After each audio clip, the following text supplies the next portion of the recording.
మోషే గారు 2 పర్యాయములు 2:40 ఉపవాసం నుండి ప్రార్థన చేశారు. ఇశ్రాయేలుకు ధర్మశాస్త్రాన్ని తీసుకొచ్చి దేవుని వ్రాతను వారికి తీసుకొచ్చి చూపించారు. ఎలాగూ బ్రతకాలు భూలోకంలో దేవుని కొరకు అని ధర్మశాస్త్రము అనేది అప్పటి వరకు మనుషులు ఎలా ఉండాలో తెలియదు. ఎవరిష్టం వచ్చినట్టు వాళ్ళు ఉండేవారు విచ్చలవిడిగా. అందుచేత జనులు విచ్చలవిడిగా తిరగడం మోషే చూశాడు. అందుచేత మనసులో బాధపడ్డాడు, ఏంటి ఎవరిష్టంగా ఉంటున్నారో అని మనసులో బాధపడ్డాడు. అయినా దేవుడు ఏం చేశాడంటే ప్రజలందరినీ క్రమపరిచెను. ధర్మశాస్త్రంలో ఇవి ఏం చేయాలి ఏం చేయకూడదు అవి వ్రాయబడ్డాయి. కాబట్టి ధర్మశాస్త్రము ఇది ప్రామాణికము. అందుచేత ధర్మశాస్త్రంలో వ్రాయబడింది ఖచ్చితంగా అందరూ కూడా ఏం చేయాలి, పాటించాలి. 10 ఆజ్ఞలు ధర్మశాస్త్రంలో వ్రాయబడ్డాయి. ఆ 10 ఆజ్ఞలు మనం ఏం చేయాలంటే పాటించే వారిగా ఉండాలి. అందుచేత ఈ దినమందు యేసుక్రీస్తు ప్రభు వారు అపవాదిని, పాపమును, శాపమును, మరణమును అన్నిటినీ ఈ 40 దినాల ఉపవాసమును బట్టి ప్రభు ఏం చేశారంటే బలము పొంది జయము పొందారు. మనము కూడా మోసే సుఖోపవాస ప్రార్థనా కూటములలో ఏకీభవిస్తున్న మనము అన్నిటిలో ఏం చేయాలి, శ్రద్ధ కలిగి భక్తితో అన్నిటినీ జయించడానికి ప్రయత్నం చేద్దాం. అంతేకాకుండా యేసుక్రీస్తు ప్రభు వారికి ముందు ఈ మోషే గారు నీటిలో నుండి తీయబడ్డ ఈ మోషే అదే నీటిని ఏటిలో నీళ్లు తీసుకుని నేలకై పోసాడు, రక్తంగా మారింది 4వ అధ్యాయంలో నిర్గమాకాండములో. అయితే 14వ అధ్యాయం వచ్చేటప్పటికి ఎర్ర సముద్రమును పాయలు చేయుట, సముద్రమును పాయలు చేయగలిగే ఒక కమాండర్ ఎవరు? సముద్రం ఇలాగెళ్ళు అంటే వెళ్తుందా? మన పుట్టిన పిల్లలే మన మాట ఎంటలేదు. ఇలాగమ్మంటే ఎందుకు రావాలి అని అడిగే పరిస్థితులు ఉంటాయి. ఎందుకు అంటే నేను పెంచుతున్నాం, పెంచు అన్నవాడు పెంచుతున్నాం అంటారు. ఇలాంటి పరిస్థితుల్లో మోషే గారు దేవుడి చేత కలుగ చేయబడిన ఈ ఎర్ర సముద్రము తన దేవుడి చేత కలుగ చేయబడిన తర్వాత ఎప్పుడు వెనక్కి వెళ్ళడం కానీ పక్కకి వెళ్ళడం కానీ ఎప్పుడూ లేదు. అలాంటి సముద్రం ఏం చేశాడు, కాయలు చేశాడు, ఆరిన నేలగా మార్చాడు.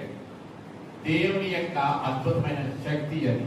అందుచేత ఎర్ర సముద్రమును అద్భుతకరంగా కాలిబాటగా మార్గంగా ఇశ్రాయేలుకు మార్చిన నాయకుడు మోషే. ఇప్పుడు అదే సముద్రం ఈ దినమందు మీరు చూస్తే సముద్రానికి వచ్చి నీళ్లు గోడవలే ఉన్నాయని రాయబడింది. నీళ్లు ఇరువైపులా ఎలా ఉన్నాయంటే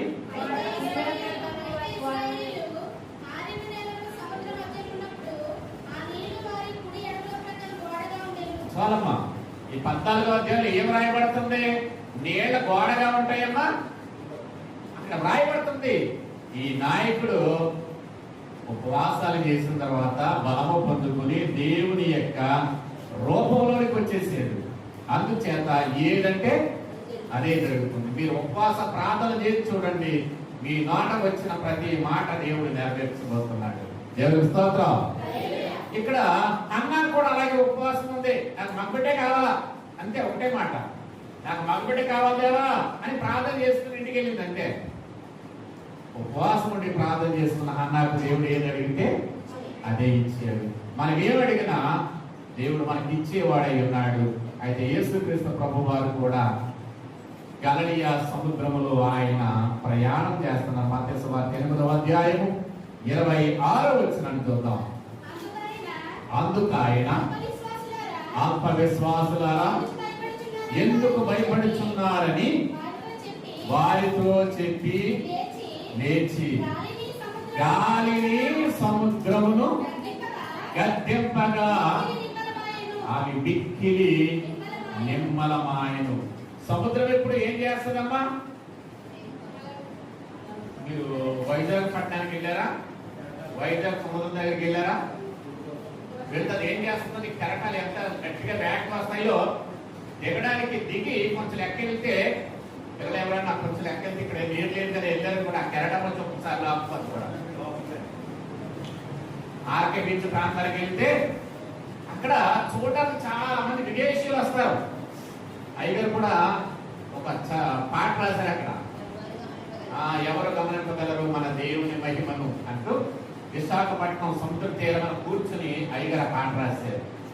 అయితే విదేశాల నుండి యాత్రికులైన వారు విదేశాల నుండి విశాఖపట్నం చూడడానికి ఆ యొక్క సముద్రం దగ్గర ఉండే పరిస్థితులు, ఆ సుందరమైన పట్టణాన్ని చూడడానికంట విదేశీయులు వస్తారు అని అయ్యగారు పాటలో రాస్తూ వచ్చారు. అయితే మీరు ఆలోచన చేయండి, అది వేగంగా కెరటాలు చాలా వేగంగా వస్తే వేగంగా మళ్ళీ వెనక్కి వెళ్ళిపోతాయి. ఆ వేగంగా వెళ్ళేటప్పుడు ఆ కోర్సులో సముద్రంలో కెరట వెళ్ళేటప్పుడు కొంతమందిని తీసుకుని వెళ్ళిపోతుంది హాస్పిటల్. అలాంటి పరిస్థితుల్లో బైక్గా ఉన్న వారి గురించి జాగ్రత్త ఎదుర్కొని పట్టుకుని ఉంటారు ఒకసారి.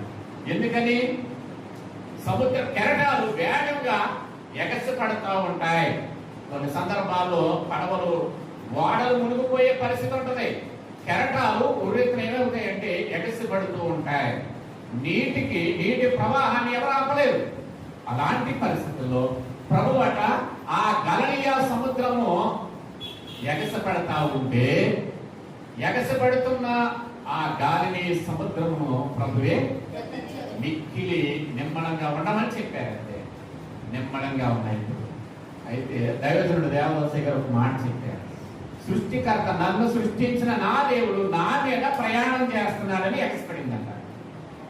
చూసారా, నా దేవుడిని నేను మోస్తున్నాను, నన్ను కలుగజేసిన నా దేవుడు నా మీద ప్రయాణం చేస్తున్నాడు, ఇంతకు మించి నాకు ఆనందం ఏముంటది అని ఆ సముద్రము ఎగిసి పడింది అన్నారు అయ్య. చాలా ఆశ్చర్యకరం. మొన్న ఈ మధ్య కాలంలో నాకు తెలిసిన ఒక సోదరుడు ప్రాంతానికి ఎరుసలేం ప్రాంతానికి వెళ్ళాడు. ఒక 2 లక్షల రూపాయలు అయినాక. అయితే ఆ సముద్రం దగ్గరికి వెళ్తే అది అప్పుడు ప్రభు ఎప్పుడైతే నిమ్మడంగా ఉండమన్నాడు, ఇప్పటికీ కూడా గలిలయ సముద్రం కెరటాలు రావట్లేదట.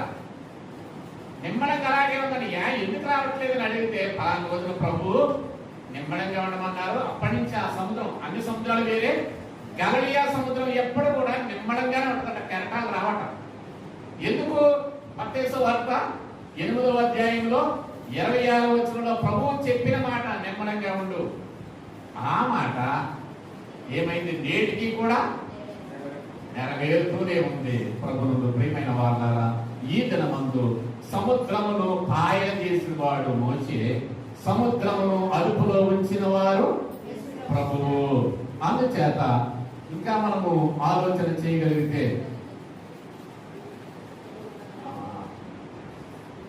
మోషే ఇశ్రాయేలులకు ఆహారం అనుగ్రహించిన వాడు. ఏమిచ్చాడు ఆయన?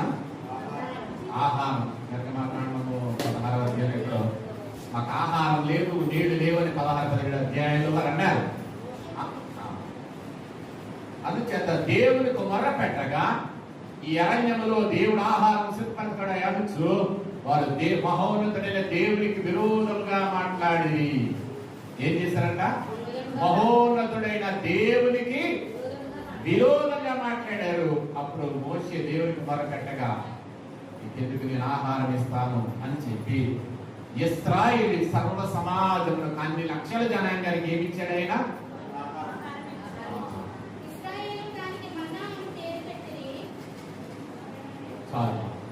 అరణ్యములో ఆహారము, అరణ్యములో ఆహారము, అలుపెరుగని ఆహారము, పాడవని ఆహారము, మరణం లేని ఆహారం అంటది.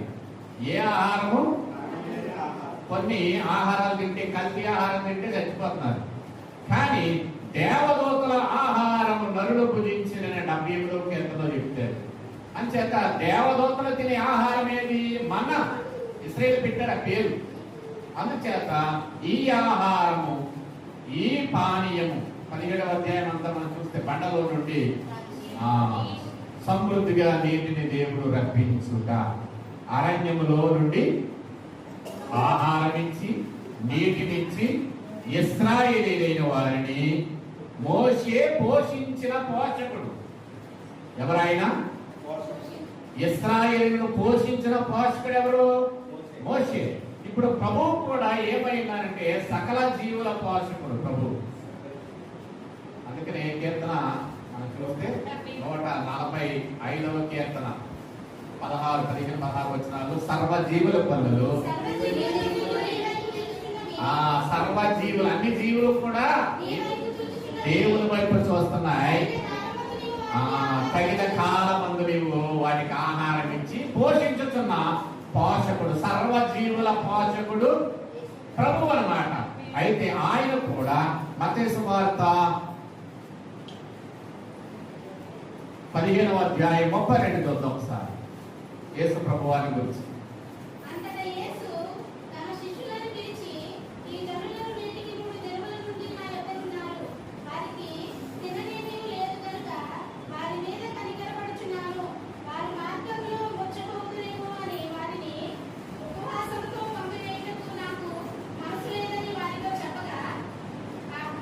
ఇక్కడ చూడండి, యేసు ప్రభు వారు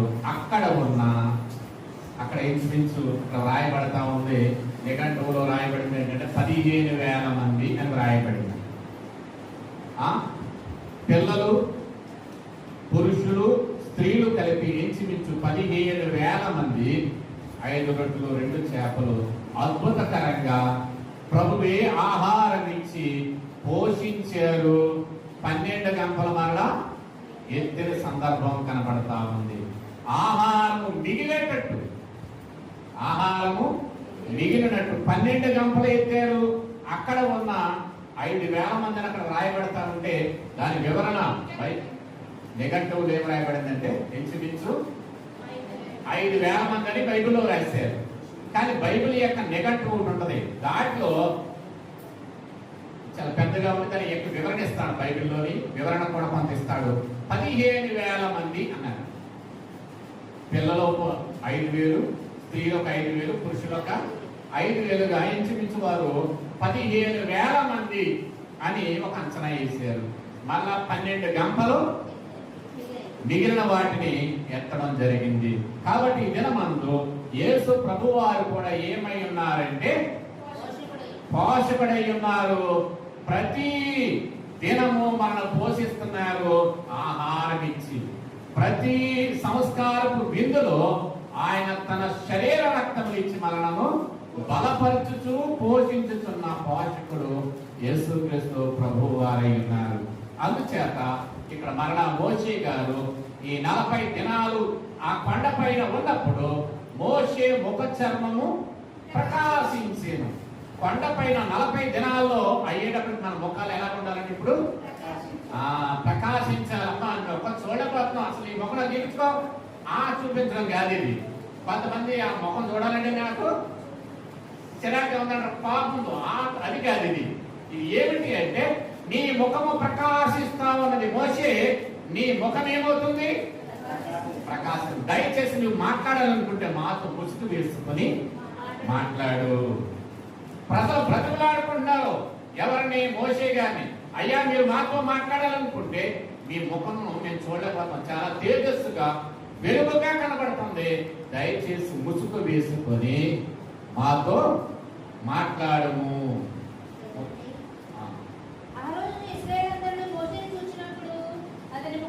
అతని ముఖ చర్మం ప్రకాశించేను కనుక వారు అతని సమీపింప వెరసిరి. అయితే ఆ ప్రజలు అంటారు, దయచేసి నీవు ముసుగు వేసుకుని మాతో మాట్లాడమని. ముసుగు వేసుకున్న తర్వాత అప్పుడు మాట్లాడమని బ్రతుకులాడుకుంటున్నారు దేవుని జనాలు. అందుచేత ఇక్కడ మనం చూడగలిగితే ప్రభునందు ప్రియులారా, యేసుక్రీస్తు ప్రభువు వారి యొక్క ముఖము కూడా ఏమైంది? ప్రకాశించింది. మత్తయి సువార్త 17వ అధ్యాయం 2వ వచనములో ఈ మాట మనకు కనబడతా ఉన్నది. ఆయన ముఖము, ఎవరి ముఖము? యేసు ప్రభువు వారి యొక్క ముఖం అంట సూర్యుని వలె ప్రకాశించెను. ఆయన వస్త్రములు వెలుగు వలె తెల్లని వాయి. ఇక్కడ చూడండి అమ్మా, యేసు ప్రభు వారి యొక్క ముఖం ఎలా ఉంది? ఇప్పుడు మనకి పైన ఉంది. ఇప్పుడు సూర్యుడు ఇప్పుడు చూడగలమా? తేజస్సుతో ఉన్నాడు. కానీ యేసు ప్రభు వారికి ఉన్న పేర్లలో ఒక పేరు ఏంటంటే నీతి సూర్యుడు. మలాకి గ్రంథం 3వ అధ్యాయం 4వ అధ్యాయంలో కనబడితే నీతి సూర్యుడు అని. అందుచేత ఆయన రెక్కలు మనకు ఆరోగ్యం కలుగజేస్తాయని.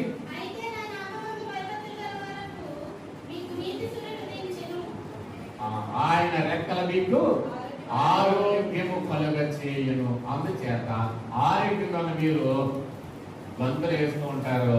అందుచేత నీతి సూర్యుడైన ప్రభువు ఎలాగంటే ప్రకాశిస్తున్నారు.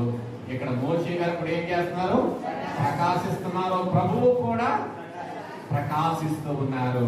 అయితే మోషే గారి మీద ప్రజలు సణుక్కున్నారు. ఇప్పుడు కొంచెంసేపు ఉంటే మాస్టర్ గారికి ఏమీ అనిపించట్లేదా, ఎంతసేపు చెప్తున్నాడు ఆయన అది. కొంచెంసేపు ఎక్కువైతే మనం కూడా ఏం చేస్తాం? సణుగుకుంటాం. బైబిల్లో రాయబడుతుంది సణుగుడు గొడుగుడు అని. గొడుగుడు అని ఉంది, సణుగుడు అని ఉంది. ఇశ్రాయేలు ఏం చేశారంటే సర్వ సమాజము దేవుని మీదను ఆయన సేవకైన మోషే మీదను సణుగుకొనివి. ఏం చేశారంటే వీళ్ళు సణుక్కుంటున్నారంట. సణుక్కోవడం అంటే ఒకరికొకరు ఉన్నారు కదా, ఏంటి అనుకున్నారంటే ఒకరికొకరు అంటే ఎగ్జాంపుల్ చెప్తాను నేను. ఇక్కడ చూడండి ఎందుకు అయ్యా అంటే గొడుగుడు అంటే వాళ్ళు అనుకుంటాం, సణుగుడు అంటే పక్క వాళ్ళతో చెప్పుకుంటాం. ఇప్పుడు దేవుని మీదను దేవుని సేవకుడైన మోషే మీదను ప్రజలు సణుక్కుంటున్నారట. ఇప్పుడు మోషే గారి మీద ప్రజలు సణుక్కున్నారంటే ఆయన సామాన్య మానవుడి మీద. ఇప్పుడు యేసు ప్రభు వారి మీద కూడా సణుక్కుంటున్నారట. ఎవరి మీద? పేతురు సణుక్కున్నా నాకు ఇబ్బంది లేదు, ఎందుకని ప్రభు మీద సణుక్కున్నారు కదా. ఎందుకు చేద్దాం అంటే ప్రభువు మీద సణుక్కుంటున్నారంట. యోహాను సువార్త 7వ అధ్యాయము 5వ వచనం.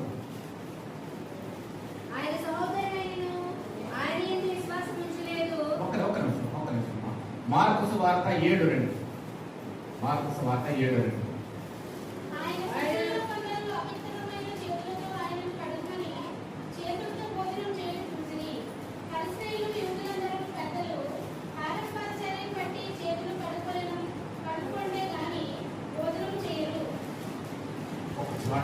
అది ఆ విషయంలో కొంచెం ముందుకెళ్తే ఈయన పాపులతోనూ సుంకరులతోనూ కలిసి భోజనం చేయించున్నాడని ప్రజలు సణుగుకొనిరి అంటాడు.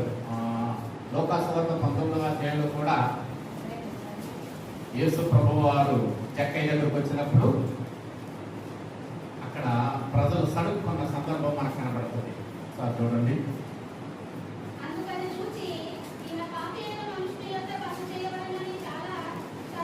చాలా ఏముంది అక్కడ? పాపులైన మనుషులు భోజనం చేస్తున్నారంట. పాపాత్ములని వాళ్ళకి తెలిసి నీకు తెలియదంటారా? యేసు ప్రభు వారికి వాళ్ళ పాపులని తెలియదా? తెలుసు. అసలు ప్రభు ఎందుకు వచ్చారు? అసలు నేను పాపులను పిలువవచ్చితిని కానీ పరిశుద్ధులను పిలువ రాలేదని ప్రభు చెప్పారు. ఇప్పుడు పాపులు ఎవరు? మనిషిగా పుట్టిన ప్రతి వ్యక్తి పాపే. ఎందుకంటే రోమా పత్రికలో రాయబడతా ఉంది.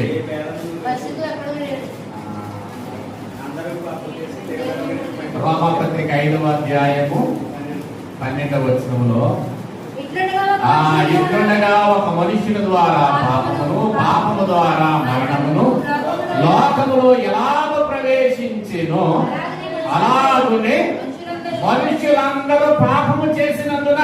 అక్కడ రాయబడింది ఏంటంటే మనిషిగా ఏ దేశంలో ఉన్నా మనుషులందరూ ఏం చేశారంట? అందరూ చేశారు పాపం. కొందరు కాదు, మనిషిగా పుట్టిన ప్రతి వ్యక్తి పాపి అని పౌలు గారు రాస్తా ఉన్నాడు. మనుషులందరూ పాపము చేసినందున మరణమందరికీ సంప్రాప్తమాయను అన్నాడు. ప్రభువునందు ప్రియమైన వారారా, అందుచేత సణుగుకుంటున్నారు ప్రభువు మీద కూడా. అంతేకాకుండా యోహాను సువార్త 7:5లో సొంత దేశములో నిర్లక్ష్యము చేయబడ్డాడు మోషే. చాలమ్మా, ఇక్కడ మోషే గారు కూడా సొంత దేశములో నిర్లక్ష్యం. అమ్మో, దేవుని సేవకుడనే ఆలోచన జనాలకు లేదు కనుకనే తిరుగుబాటు చేశారు. మోషే గారి మీద ఏం చేశారు? తిరుగుబాటు చేశారు. ఇక్కడ ప్రభు దగ్గర కూడా సొంత సహోదరుడు, ఆయన తర్వాత పుట్టిన సోదరులు ఏం చేశారంటే ఆయనను నిర్లక్ష్యము చేయుట, ప్రభు దగ్గరకు రాకుండా దూరంగా ఉండుట. అంతేకాకుండా యోహాను సువార్త 17వ అధ్యాయం 9వ వచనం చూద్దాం, ముగించేట్టు.